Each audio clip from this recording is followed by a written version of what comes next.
تو آج ہم بات کر رہے ہیں اپنی نماز کو مطلب صلاح کو کیسے بہتر بنایا جائے۔ اکثر یہ سوال من میں آتا ہے نا کہ میری دعائیں یا کوششیں کیوں نہیں قبول ہو رہی۔ جی بالکل۔ اس کا سار یہی ہے کہ بھئی اللہ سے مدد مانگنے سے پہلے پہلا قدم ہے اپنی عبادت کو درست کرنا۔ ہاں، اور عبادت میں بھی خاص طور پر نماز۔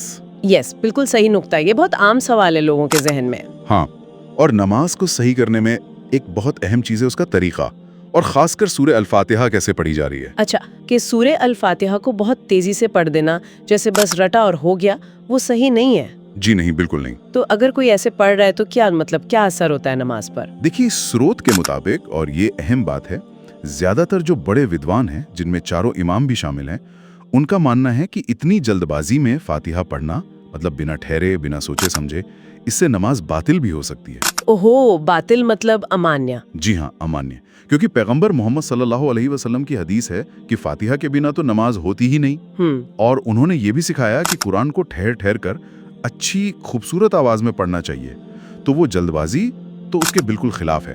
تو پھر صحیح طریقہ کیا ہوا؟ شاید 3 لیول بتائے تھے رفتار کے، بہت تیز، میڈیم اور دھیمی۔ ہاں بتائے تھے۔ سے نماز کے لیے جو سب سے بہتر ہے وہ ہے درمیانی رفتار۔ درمیانی مطلب ایک پرسکون انداز میں، شانت آواز ہو، ہر آیت پر آپ رکیں، اس کا مطلب ذہن میں لائیں اگر ہو سکے۔ جلد بازی سے بچنا ہے۔ اچھا، ہاں میں نے سنا۔ لوگ بہت جلدی کرتے ہیں اس میں، تو وہ سکون ہونا چاہیے، اور یہ بات گھر کی نماز پر بھی لاگو ہوتی ہے۔ ایسا نہیں کہ مسجد میں تو آرام سے پڑھی اور گھر پر جلدی۔ یہ بات تو صحیح ہے، گھر پر بھی وہی ادب ہونا چاہیے۔ اچھا، یہ تو ہوئی تلاوت کی بات۔ پہناوے پر بھی کچھ عام غلطیوں کا ذکر تھا، جیسے تنگ کپڑے پہننا۔ جی، یہ بھی ایک اہم نقطہ اٹھایا گیا ہے۔ اتنے ٹائٹ کپڑے پہننا کہ جسم کا شیپ، خاص طور پر اورا یعنی وہ حصہ جسے چھپانا فرض ہے۔ جی ہاں، بالکل۔ تو اگر اس کا آکار ظاہر ہو رہا ہے کپڑوں سے، تو یہ چیز تو نماز کے باہر بھی منع ہے، تو پھر اللہ کے سامنے عبادت میں کھڑے ہو کے پہننا، یہ تو اور بھی زیادہ سنجیدہ مسئلہ ہے۔ صحیح کہا۔ اور اسی طرح بہت پتلے کپڑوں کا بھی ذکر تھا شاید۔ ہاں بالکل، اتنے پتلے یا مہین کپڑے کہ اندر کا جسم یا خال کا رنگ دکھے۔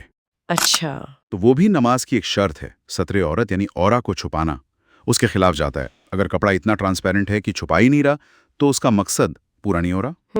اور ایک اور چیز جو اکثر لوگ کرتے ہیں شاید سہولیت کے لیے، کہ رات کے کپڑوں میں مطلب پجامے میں یا تھوڑے میلے یا پسینے والے کپڑوں میں ہی نماز پڑھ لی، اس بارے میں کیا کہا گیا؟ جی، اسے بھی مطلب ادب کے خلاف بتایا گیا ہے۔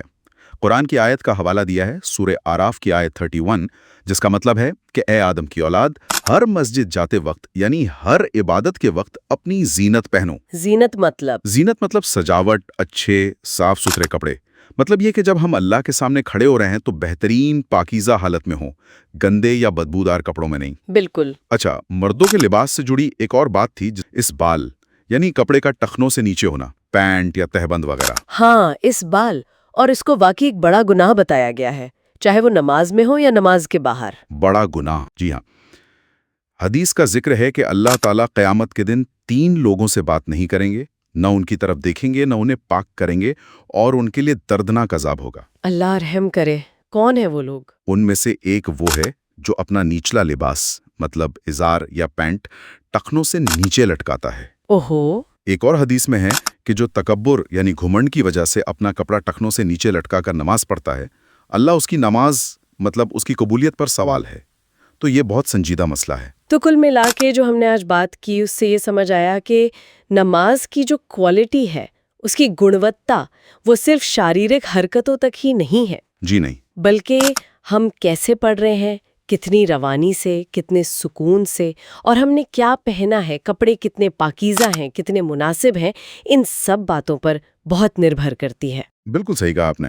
یہ جو باہری چیزیں ہیں نا، جیسے لباس، تلاوت کا انداز، یہ ہماری اندرونی کیفیت کو، مطلب ہمارے دل کے سکون کو، اللہ سے ہمارے کنیکشن کو، اور نماز میں خشوع یعنی کنسنٹریشن کو سیدھے طور پر پربھاوت کرتی ہیں۔ تو یہاں ایک سوچنے والی بات یہ بھی نکلتی ہے کہ یہ جو باہری عمل ہیں اور جو اندرونی احساس ہیں، ان میں کتنا گہرا تعلق ہے، اور کیا ایک کو بہتر کرنے سے دوسرا خود بخود بہتر ہوتا ہے؟ اس پر غور کرنا چاہیے۔ بہت خوب، یہ واقعی ایک اہم سوال ہے سوچنے کے لیے۔